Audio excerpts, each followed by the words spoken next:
Hey friends, Pat and Dre here from the Pat and Dre Show. So we are doing a special intro to this week's episode. See, you're gonna notice there's some slight technical difficulties. Like you can see through us. Pretty much. We had the green screen acting up, it had a mind of its own, but the episode was still awesome. Yeah, we really loved the content, so we decided to show you our mutant powers of transparency. Yes. Literal transparency, but we wanted to give you a heads up. We are aware, you don't have to tweet at us or put in comments, hey, I can see through you guys. We get it. Yeah. We're there, but we're working on it, but still want to let you know because we're a low budget show, just like the first Star Wars was. That's right. We're blowing up, and we thank you for your patience and confidence in us. So now, without further ado, a transparent episode of the Pat and Dre Show. Hello, and welcome to a very disgruntled episode 120 of the Pat and Dre Show. My name is Patrick. It's Dre, with you guys. I love movies. I can't do it! I'm just filled with rage, Pat. I can't sit here and pretend like everything's okay. I'm mad. Who I'm hurt so you? mad. People magazine hurt me. You know why? No. Every year I get Yeah. overlooked for their sexiest man alive. All right? They overlook me again, and they pick the Tatum. Really? People magazine Channing Tatum, this guy over me? I'll have you know that my delightful, glorious mother says I am a hoot and I am pleasant for the eyes. So there, think about this. I can't. So take note, People magazine. Angry. We're putting you on watch. Angry. Hopefully, talking about these movies will It'll make me us feel better. We're gonna be it's looking okay. at 3 movies Is this Channing week. Tatum the #1 internet movie trailer critique podcast? No, no. he's not. Oh, no. So 3 movies this week. 3 movies this week. It's gotta get gonna the be rage great. out. Recapping some Woo! Thanksgiving Day films. It'll be wonderful. Stick around for episode 120 Tatum! of the Pat and Dre Show.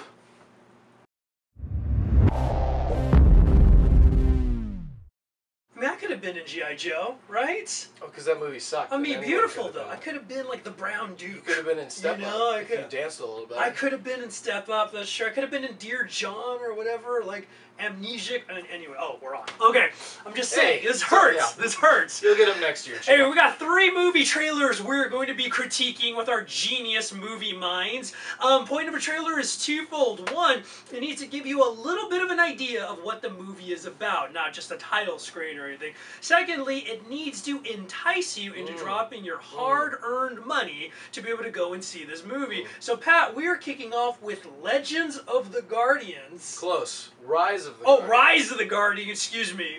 Yes. Was the other one the owl movie? Yes. So And they're I similar, believe it or not. So are there owls in this movie? Not that I could Dang see. it! So, I want another owl movie. What's it's it about? Interesting. So here's what it's about. It's a cool concept. where Owls? No owls. Dang it. Yeah, no 30 Seconds You to sure? Mars. Woo! No Zack Woo! Snyder. Anyway. Woo! So they take kind of all of the mythical folklore, Santa Claus, Easter Bunny, I guess Jack Frost, Sandman, I don't think Tooth Fairy? Tooth Fairy, yeah. And basically the gist of it is something bad's happening. There's this kind of undisclosed boogeyman, bad guy kind of thing. He was creepy. He was creepy, and so these mythical good guys have to get together Yeah. to stop or presumably defeat whoever this bad guy is. This nightmare guy. Yeah, it seems like it focuses on the character of Jack Frost, who is looks like a teenage kind of kid, even though he's been around forever, presumably. Teenage kind of kid who kind of like just does his own thing. Did you see that Santa has fun. tattoos? Santa does That's have naughty, awesome. naughty and nice That's tattoos. awesome. And he's like Russian or something. I don't know. Well, the Easter Bunny was Australian. That's true. Which Is Jack Frost really like that big of a icon? he was the main villain in the Santa Claus 3. Booyah. All right. Well, that's pretty much what this movie is about, and you're watching it behind us as we talk about it. Dre, what's your thought on this movie? You know what? I walked in to this trailer. I'd never seen this trailer before, but I was ready to write this movie off. The funny thing about this movie is I feel like they've been promoting it forever. Yeah. I feel like, and I legitimately thought it was a sequel to the Owl movie that came out a couple of years ago. But then I saw these characters. I never knew what it was about. So we started watching the trailer, and I'm like, okay, I know I'm not going to like this movie. It's not going to be good. And here's the thing. The trailer didn't necessarily hook me fully, but I'm cautiously intrigued. I like, kind of like Pat was saying, I like that they kind of went with some of these mythical characters that might be lesser known. I really dig that they have Santa as well as the Sandman, who some people may not know. I like that because you can do whatever you want with it. Santa's very iconic. There's certain rules. I like that they have an Easter Bunny who's Australian and kind of just like a no-nonsense soldier. But what I didn't expect is the second half of this trailer is epic. They're just going, they're fighting. They're going towards it. So I feel like I could enjoy this movie. I feel like it's a lot of mythical characters fighting. And here's something, if you go back to when we talked about Hotel Transylvania, what I liked is you take existing characters, so to speak, and you have a brand new take on them. Sure, yeah. And so that's what intrigues me about it. So I actually really enjoyed the trailer. Would I spend the money on it? I don't know if I would, but I think I might be able to be talked into it. So that's my impression. What do you think? Well, you wouldn't do it. Who do you think would? Who do you think should go see it? Well, here's what's interesting. So this episode's coming out after this movie is opened, and it didn't do well at the box office. Ooh, I have a thought on that. For a movie that's been promoted forever, aimed at kids, holiday weekend, Breaking Dawn and Skyfall were really killing this thing. In Lincoln. Yeah, in Lincoln, sans vampire, surprisingly enough. Yeah, that was a bummer. I think kids and even teenagers, like I've noticed on Instagram, Pat and I have the privilege of working with students, and I've noticed like there's a lot of people that have been like drawing some of these characters, how kids do. So it seems like it has a teenage appeal. That's who I would say, but I guess not enough to go see it based on the box office. So what are your thoughts? Well, that's my thought. You are wrong! I haven't even said anything! No, we're done. Okay. You didn't see the Owl movie, right? No, I didn't. It had an epic soundtrack. 30 Seconds to Mars, fan of the show. I did see it. Okay. And it was super intense. Too intense for the movie that it was. It was owls. They were birds. So, and that was like, so I didn't enjoy it. It was just too much intensity. Like when you say intense, like it was scary for you? No, it wasn't scary. It was just, it was that like 300 Zack Snyder-esque feel. Because he was involved with it, right? But with birds. So you had Leonidas as an owl. Yeah. So it's just the We are owls! This is Gahul? I don't know.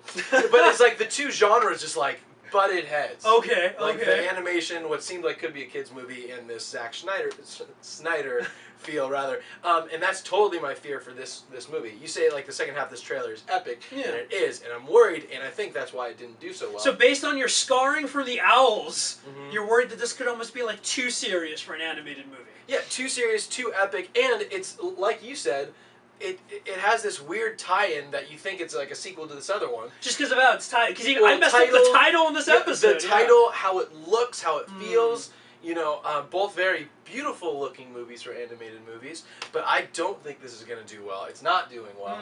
I think it's trying to be a family movie, but families won't enjoy going into this. So I don't know that this movie is really for anybody. I'm certainly not going to go see it. I love the concept of it with getting a bunch of these mythical a new take on these mythologies. I think this would have worked better in a graphic novel or comic medium than it would in a kid's movie. See, I think this works well, and for me, I think where we're going to disagree is, you're right, the Owl movie maybe was too ambitious. However, I think, because I love the animated medium so much, I think that it's good to redefine what an animated movie is capable of in terms of intensity, and even I think of some of my favorite animated movies have actually been on the darker, more serious side. So, anyways, what do you think? Sound off on the comments. What was appealing about this trailer? Would you go see it? Did you see it? And what did you think? Would you have picked some different mythical characters? But let us know. Tweet at us. Sound off on the comments. Hit us up on our Facebook page. Next movie.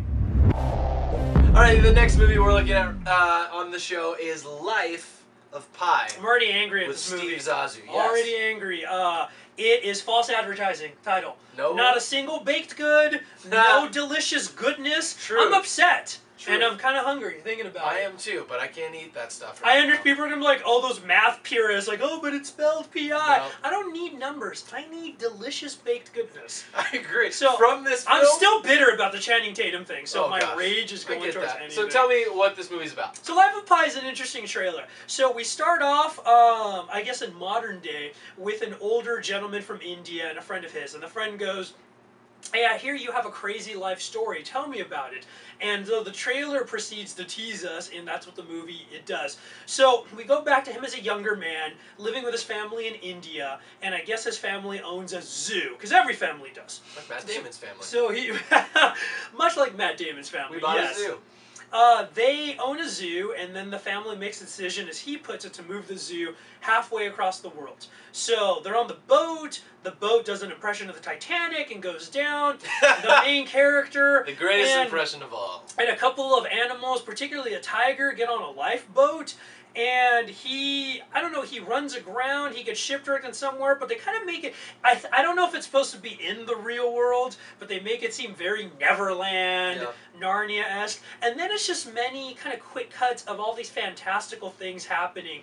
A face appears in a constellation, animals are almost not talking to him, but are communicating very Jungle Book status. There's a whale made of light, which is normal, and it's kind of like he's growing up, going through his experience. That's pretty much Life of Pi. Very visually aggressive in a sense. Yeah. Pat, what did you think, even though there's no pie in it? I know, that is just, I will Didn't say, even see the stupid numbers flash across the screen. I will say this, I'm surprised that I'm so intrigued by this movie. I'm in. I really like it. I think this is the reason movies were invented, to take you to a place that's outside of the ordinary, someplace you'll enjoy an experience of being in. Well, this is a sounds too philosophical. I reject it on the basis of pretension, Pat. All right, you think you're better than me? Yes. No. Yes. No. But I think this is what movies are made for. It's like, go enjoy this experience, right? And enjoy this story.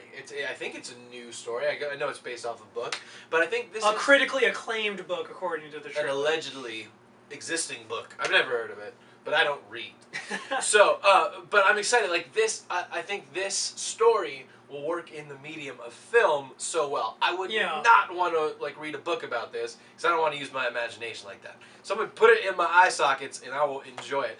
I think I'm going to like it. I'm calling it right now. I think it will get a nomination for Best Film because of how artsy Just based on the trailer? Because it's riding the coattails of Slumdog Millionaire. I think it This is nothing like Slumdog Millionaire, other than the fact that the main character's from India.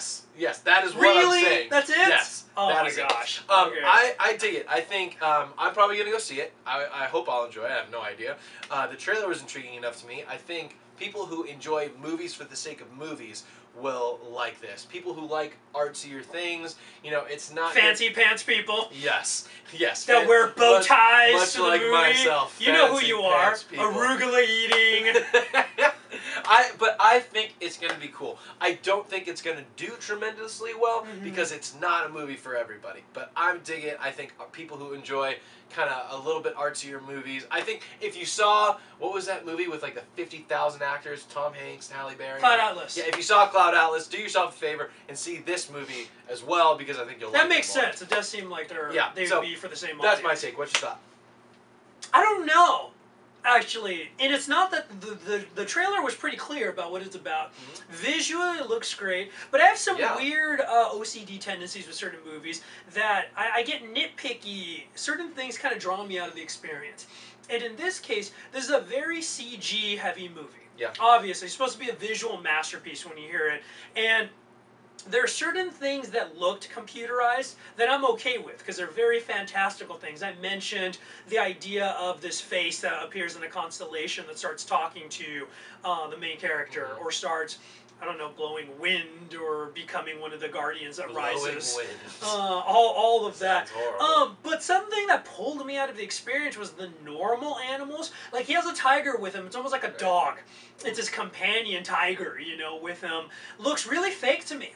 I don't know if it's just the trailer, but then there's the other shows, like the elephants looked fake. There are they're meerkats or lemurs, or it looked like Timon from The Lion King, but I don't know what it is. Little scooter things. But they look fake. And so the whale that was made of light, I'm down with that looking fake. But the real animals, and that really pulled me out of the experience. And so I feel like if I saw this movie, I'm really interested in seeing it, but I feel like those little things would pull me out of the experience, to where there have been people that have compared it to James Cameron's Avatar. Yeah, I think that's a little... And here's the deal. The Avatar experience, I enjoyed the experience, but these Na'vi, the giant Smurfs, whatever they were, they weren't supposed to look real. And so it didn't pull me out of the experience that they didn't look real, that they looked animated. I didn't dig that movie, by the way.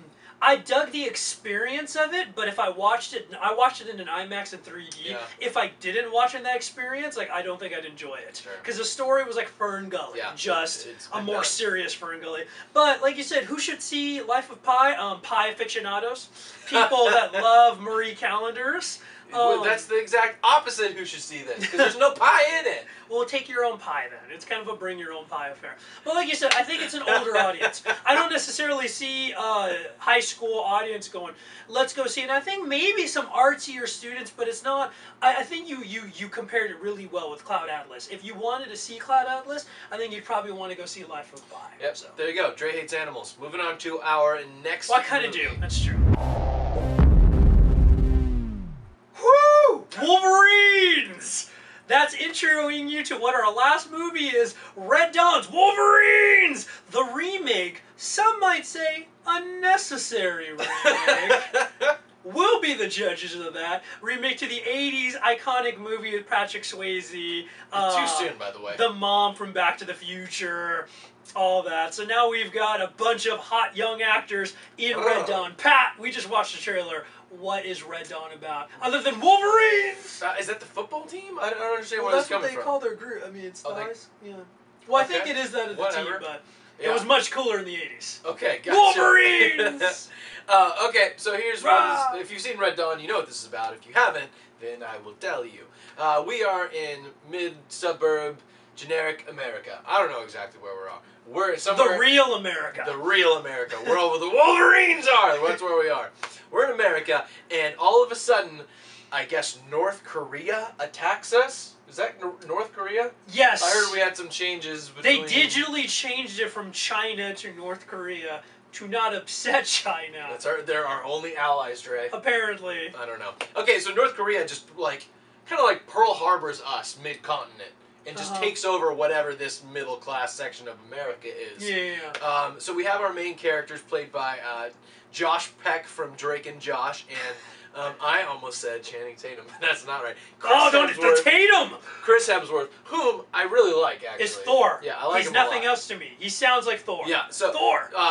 Basically, their dad is some kind of police guy. Peta's in it, too. Oh, Peta's in it. Peta from the Hunger Games is in it. So, the Chinese that come, they kill this family's dad, and they're like, it's up to you to stop them. So apparently China... Oh, it's not China. Apparently North Korea has some big weapon. Or some other hostile communist state, know. It doesn't matter. guess? Oh. Some terrorist country. That's not nice to the Chinese. Somebody came over they changed here. it. Yes, okay. Anyway, big weapon. They're this ragtag group of people. High schoolers. And Thor, I think, was a Marine or an so he's Army probably in his vet. 20s in this movie, theoretically. They have to stop these people and... Stop the army. Yeah, and prevent this weapon from coming out... By themselves. And, of course, hilarity ensues. Dre, tell me what you thought. Oh, this looks awful.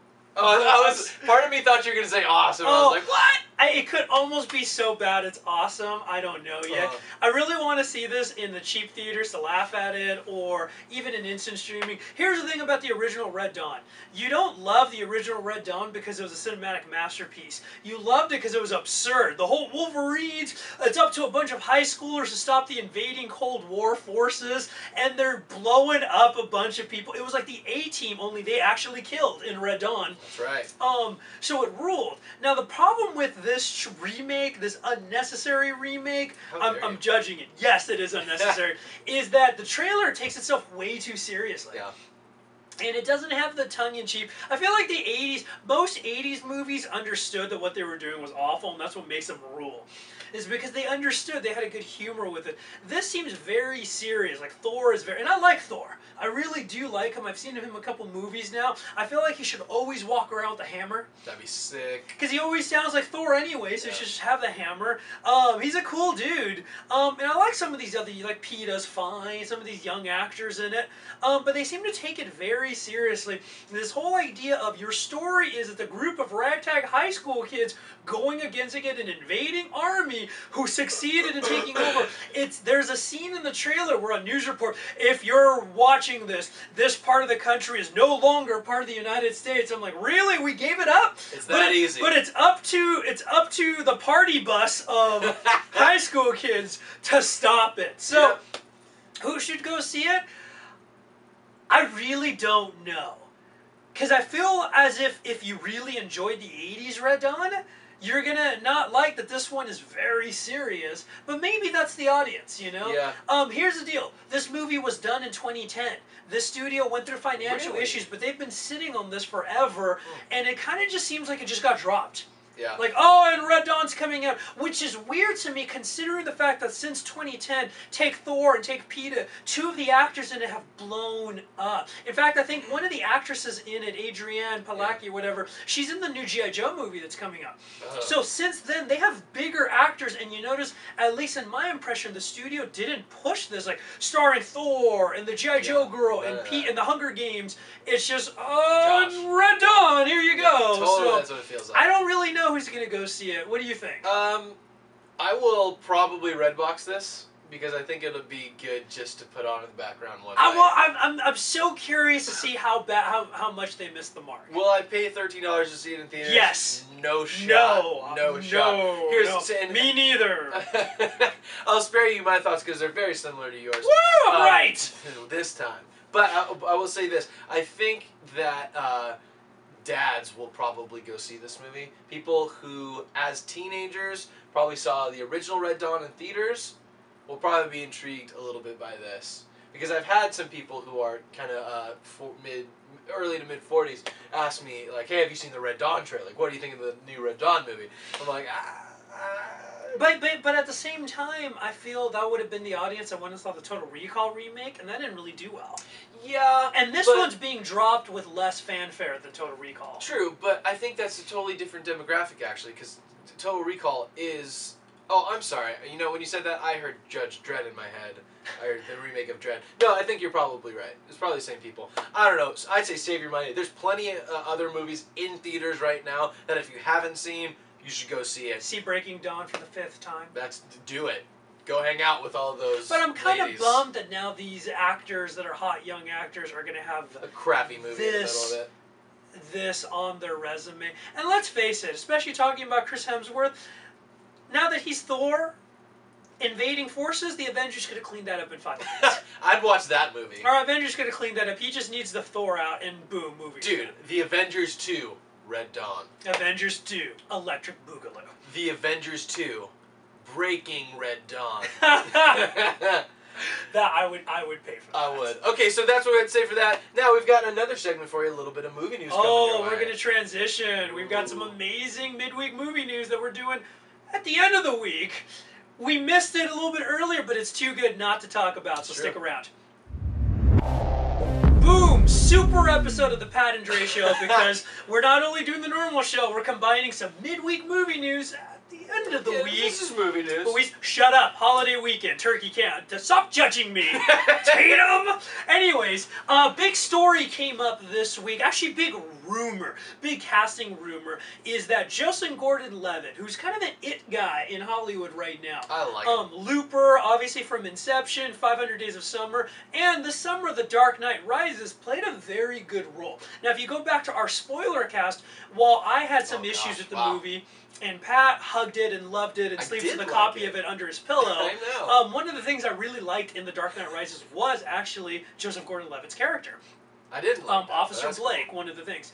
So, rumor coming out is Warner Brothers has said that they want to do the Justice League, their version of the Avengers, only crappier, in 2015, which is also the same year the next Star Wars and the next Avengers supposed to come out. Dang. And so, but there's a lot of unknowns. Like, is Henry Cavill, who's playing Superman, going to be Superman in the Justice League? I would hope so. Justice League is, when I say the Avengers of DC Comics, it traditionally has Superman, Batman, The Flash, Wonder Woman, and then other characters nobody cares about. Green Lantern? Oh yeah, the Green Lantern, Martian Manhunter, all those. Nobody as cool as Marvel's Rocket Raccoon coming in Guardians of the Galaxy. But the big rumors coming out is that there's many sources that are reporting that Joseph Gordon-Levitt is being pursued to be Batman in the Justice League movie. Now, we have to talk about spoilers of the end of The Dark Knight Rises. So we're going to talk about the ending. So spoilers! 30 seconds of it, and go. Spoilers. Dark Knight Rising spoilers. The ending of The Dark Knight Rises left it. Bruce Wayne retires. He killed Batman, so to speak. He killed the Batman persona, but he left the Officer Blake character, who there's a little nod that he's Robin. He's set up to be more like the Dick Grayson in the comics. But 10 seconds left. The movie ends with him inheriting the Batcave. So it's very open-ended. Does he become a superhero? My interpretation, hold on. My interpretation is that he's more of a Nightwing, not because the Batman is dead. So, but we need those spoilers to talk about this story. And we're back. Okay, spoiler time over. It's still going to have some spoilers. If you haven't seen The Dark Knight Rises, what's wrong with you? Go see it. We're still going to be spoilers. So, basically, the question is, Pat, what do you think about this? Joseph Gordon-Levitt as Batman. Again, spoilers. Based on The Dark Knight Rises, is this the Christopher Nolan character, meaning Batman is not Bruce Wayne? You know, is he taking it over? Does this mean that the Nolan universe now exists within this superhero universe, not the realistic universe Nolan set up? So what do you think about this rumor? Which, it's just a rumor, but what do you think? Okay, I don't dig the story piece of this. I don't like that the Robin character could go to the Batman, is transitioning to the Batman character for this movie. I feel like it's a little bit of a cop-out because Marvel did so well with having all these individual movies and actors come in, with the exception... Fan of the show, Marvel Comics and Studios. With the exception of Edward Norton as the Hulk, everyone else from their movies was in there. Yeah. I feel like DC did not plan this out that well. No. And so now they're kind of like, well, I mean, we've got Justin Gordon-Levitt. Maybe he signed in to do more... I don't know. Yeah, we don't know, and nobody's confirming anything. This could just be a rumor, but it's fun to talk about. Here's the thing. I don't like that piece of it. I do like the Joseph Gordon-Levitt piece of it. Yeah. Mainly because, like, I didn't like him for a long time. 500 Days of Summer, G.I. Joe, all of this, The Third Rock from the Sun. Didn't like him. I saw Looper this year, and I'm like, okay, this guy is awesome. Yeah. Awesome. So I believe that he could do it, and he could do it well. I just have to separate myself from the notion. I'd have to completely sever my Batman trilogy. Yeah. Well, even that, what do you think then about those questions I asked? What do you think about a Batman in the Justice League that's not Bruce Wayne? Well, so would they go with that? Would they say he's Dick Grayson? We don't know yet, but it seemed, or the Officer Blake, you know, whatever he is. But the idea that he takes over as being Batman. So the two questions for me is like, what do you think about a Batman that's not Bruce Wayne? And what do you think about the fact is, does this mean that Nolan's Batman universe is now existing in a greater universe that has superpowered people? I don't know. My first thought is I prefer it just to be... You know, if you can't have the Bruce Wayne character because that's Christian Bale, I'd say don't even have that piece of it and let him be Batman the whole time. Don't see the human side of that. I don't like the idea of not having a Bruce Wayne Batman, especially for this movie. And like I said, I feel like it's a little bit trying to play catch up by DC. Yeah. Trying to put the Which it really together. Is, you know? Like Marvel really ran circles around them. Yeah, so same questions, your thoughts? You know, I have a hard time. I really like Joseph Gordon-Levitt, and I think he could do something like this in this role. But I'm a comic book geek, and I love it. And one of the things, I'm not a big DC Comics fan, but one of the things I've always, and especially I'm not a Superman fan, but one of the things I've always enjoyed has been the kind of antagonistic relationship between Bruce Wayne and Superman. Yeah. And even Lego Batman. Lego Batman games, too, yeah. They do it where they that was funny. They don't, like, Bruce doesn't like Clark, but he needs him. Yeah. He puts up with him, and there's a respect there. But I like that, and so I feel as if doing that without Bruce Wayne kind of misses the mark. But I think overall, I think what I dislike the most is actually the thought of, would this mean that the Nolan universe lives within this greater, superpowered... I love that the Nolan universe was kind of a standalone, even though still fantastical that he's running around dressed as a bat, but it was still very realistic. Nobody ran around, nobody flew, I should say. Nobody had a lasso of truth or a magic ring that doubled as a flashlight. They created these things. So I'm really, it's hard because I feel as if, okay, so does that mean the Superman movie that's coming out next summer, is that going to set up Justice League? I think they will. I think that's what they're going to try. Are we going to have the Nick Fury type scene where somebody comes out? But to me, even though in the comics they've had times where Dick Grayson, as grown up, has taken on it, Batman, it's been small times. Right. To me, Batman is Bruce Wayne. Yeah. And it's a hard thing for me to get on board with the Batman that's not Bruce Wayne. But what do you think? What do you think about this rumor? Do you like the idea of the Nolan movies getting brought into a more fantastical world? Do you like the idea of Joseph Gordon-Levitt being Batman in general? Who do you think should be Batman in the Justice League if not him? Hit us up on the comments. Yeah, Armie Hammer from the Social Network and from the upcoming Lone Ranger, friend of the show, fan of the show, Armie Hammer. He was originally cast as Batman in the original attempt at Justice League, so he would be a vote, and I think he could do it. Sure. But what do you think? What do you think about this news? Sound off in the comments, tweet at us, hit us up on Facebook. But I gotta go yell at Channing Tatum, so that's all the time we've got. That's all we got for episode 120. Right. Pat, how can the good people in the video and audio world find us? Hey, check us out on Facebook. Would be my first place to start. Facebook.com/The Pat and Dre Show. You can find us on iTunes by looking us up. We're on the YouTube. The Pat and Dre Show. Yep. The YouTube. Subscribe to the channel. And Pat and Dre Show. You can find us, of course, on our website at www.thepatanddrayshow.com. If you want to hit us up on Twitter, you can find myself at DJ Pajamarama. You can find my good friend Dre at JH Guy Dre. And we want to hear from you. Let us know what's going on, fair-weathered friends. Yes, friends. And maybe we'll even start answering some Twitter questions again on the show. We've been getting some. That'd be fun. We've been getting some. You guys have been responding really, really well. Hey, our audience grows because of you. Continue to share our show, share our tweets, share what's going on with all the people in your life. Nana, postmen, waiters, waitresses. It's a good thing to write in the tip thing. Hey, $5 and listen to the Pat and Dre Show. But we are so appreciative. Like, we are growing at a rate we can't believe, and we're so appreciative because that's because of you. So thank you, and we will see you next week. Episode 121. Right before we take our holiday hiatus. So we'll see you next week. Boom! Pat and Dre Show. I gotta go yell at somebody. Tatum!